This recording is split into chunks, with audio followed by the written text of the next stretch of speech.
పరిశుద్ధ గ్రంథం నుండి కీర్తనలు 106వ అధ్యాయం చదువుకుందాం. ఇప్పుడు మహోన్నతుడా, మహాకృపగల దేవా, మహాశక్తిశాలి, మహిమా స్వరూపుడా, నీకే వందనాలు, స్తుతులు, స్తోత్రాలయ.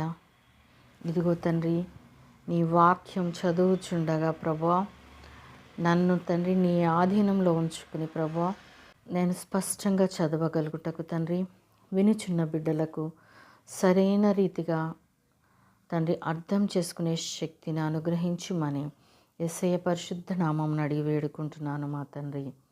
ఆమెన్. పరిశుద్ధ గ్రంథం నుండి కీర్తనలు 106వ అధ్యాయం చదువుకుందాం. ఇప్పుడు యెహోవా దయాళుడు, ఆయనకు కృతజ్ఞతాస్తుతులు చెల్లించుడి.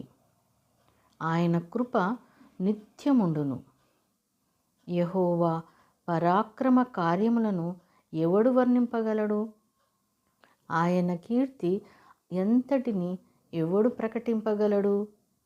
న్యాయమును అనుసరించి వారు ఎల్లవేళలా నీతిని అనుసరించి నడుచుకునివారు ధన్యులు.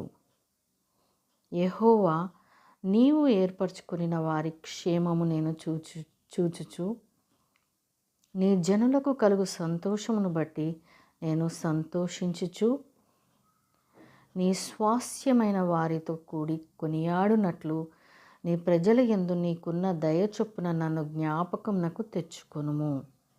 నాకు దర్శనమిచ్చి నన్ను రక్షింపుము. మా పితరుల వలనే మేము పాపము చేసితిమి, దోషములు కట్టుకొని భక్తిహీనులమైతిమి. ఐగుప్తులో మా పితరులు నీ అద్భుతములను గ్రహింపకయుండిరి. నీ కృపా బాహుల్యమును జ్ఞాపకమునకు తెచ్చుకొనకయుండిరి. సముద్రమునొద్ద, ఎర్ర సముద్రమునొద్ద వారు తిరుగుబాటు చేసిరి.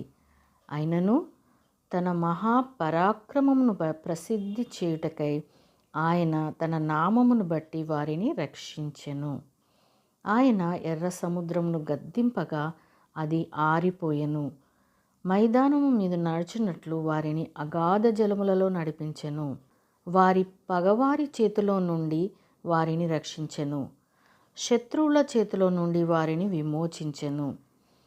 నీళ్లు వారి శత్రువులను ముంచివేసెను. వారిలో ఒక్కడైనను మిగిలి ఉండలేదు. అప్పుడు వారు ఆయన మాటలు నమ్మిరి. ఆయన కీర్తి గానం చేసిరి. అయినను వారు ఆయన కార్యములను వెంటనే మర్చిపోయిరి. ఆయన ఆలోచన కొరకు కనిపెట్టుకొనకపోయిరి. అరణ్యంలో వారు బహుగా ఆశించిరి. ఎడారిలో దేవుని శోధించిరి. వారు కోరినది ఆయన వారికిచ్చెను.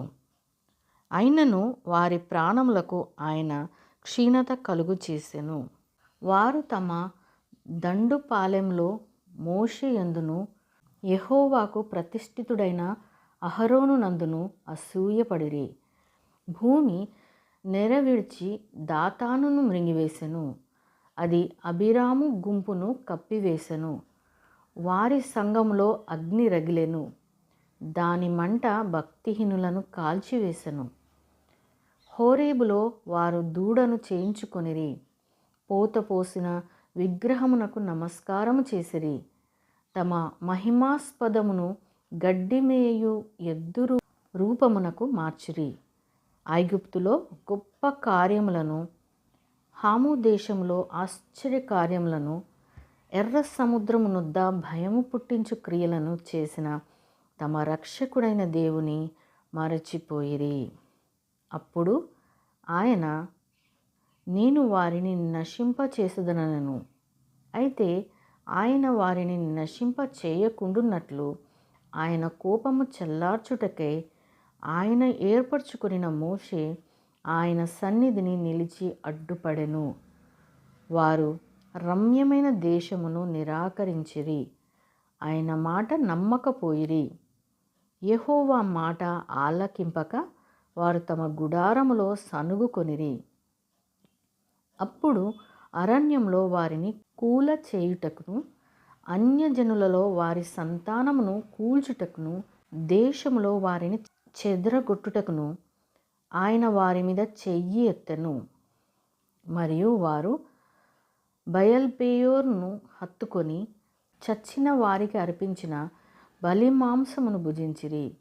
వారు తమ క్రియల చేత ఆయనకు కోపము పుట్టించగా వారిలో తెగులు రేగెను. ఫినెహసు లేచి పరిహారం చేయగా ఆ తెగులు ఆగిపోయెను. నిత్యము తరములన్నిటను అతనికి ఆ పని నీతిగా ఎంచబడెను. మొరీబా జలముల యొద్ద వారు ఆయనకు కోపం పుట్టించిరి. కావున వారు మూలముగా మోషేకు బాధ కలిగెను. ఎట్లనగా వారు అతని ఆత్మ మీద తిరుగుబాటు చేయగా అతడు తన పెదవులతో కాని మాట పలికెను. యెహోవా వారికి ఆజ్ఞాపించినట్లు వారు అన్యజనులను నాశనం చేయకపోయిరి. అన్యజనులతో సహవాసం చేసి వారి క్రియలు నేర్చుకొనిరి. వారి విగ్రహములకు పూజ చేసిరి. అవి వారికి ఉరి ఆయెను. మరియు వారు తమ కుమారులను తమ కుమార్తెలను దయ్యములను బలిగా అర్పించిరి. నిరపరాధ రక్తము అనగా తమ కుమారుల రక్తము తమ కుమార్తెల రక్తము ఒలికించిరి. కనాను దేశపు వారి బొమ్మలకు వారిని బలిగా అర్పించిరి. ఆ రక్తం వలన దేశము అపవిత్రమాయెను. తమ క్రియల వలన వారు అపవిత్రులైరి. తమ నడవడిలో వ్యభిచరించిన వారైరి. కావున యెహోవా కోపము ఆయన ప్రజల మీద రగులుకొనెను. ఆయన తన స్వాస్థ్యమందు అసహ్యపడెను. ఆయన వారిని అన్యజనుల చేతికి అప్పగించెను. వారి పగవారు వారిని ఏలుచుండిరి. వారి శత్రువులు వారిని బాధపెట్టిరి. వారు శత్రువుల చేతి క్రింద అనపబడిరి. అనేక పర్యాయములు ఆయన వారిని విడిపించెను. అయినను వారు తమ ఆలోచనను అనుసరించి తిరుగుబాటు చేయుచు వచ్చిరి. తమ దోషం చేత హీన దశ నొందిరి. అయినను వారి రోదనము తనకు వినబడగా వారికి కలిగిన శ్రమను ఆయన చూచెను. వారిని తలంచుకొని ఆయన తన నిబంధనను జ్ఞాపకం చేసుకొనెను. తన కృపా బాహుల్యమును బట్టి వారిని కరుణించెను. వారిని చెరగొనిపోయిన వారికందరికీ వారి ఎడల కనికరం పుట్టించెను. యెహోవా మా దేవా, మమ్మును రక్షింపుము. మేము నీ పరిశుద్ధ నామమునకు కృతజ్ఞతాస్తుతులు చెల్లించున్నట్లును నిన్ను స్తుతించుచు మేము అతిశయించున్నట్లును అన్యజనులలో నుండి మమ్మను పోగు చేయము. ఇజ్రాయేలుల దేవుడైన యెహోవా యుగములన్నిటను స్తుతి నొందునుగాక. ప్రజలందరూ ఆమెన్ అందురుగాక. యెహోవాను స్తుతించుడి. దేవుడు తన పరిశుద్ధ వాక్యంను మనందరి వినికిడిలో ఫలింపచేయునుగాక. ఆమెన్.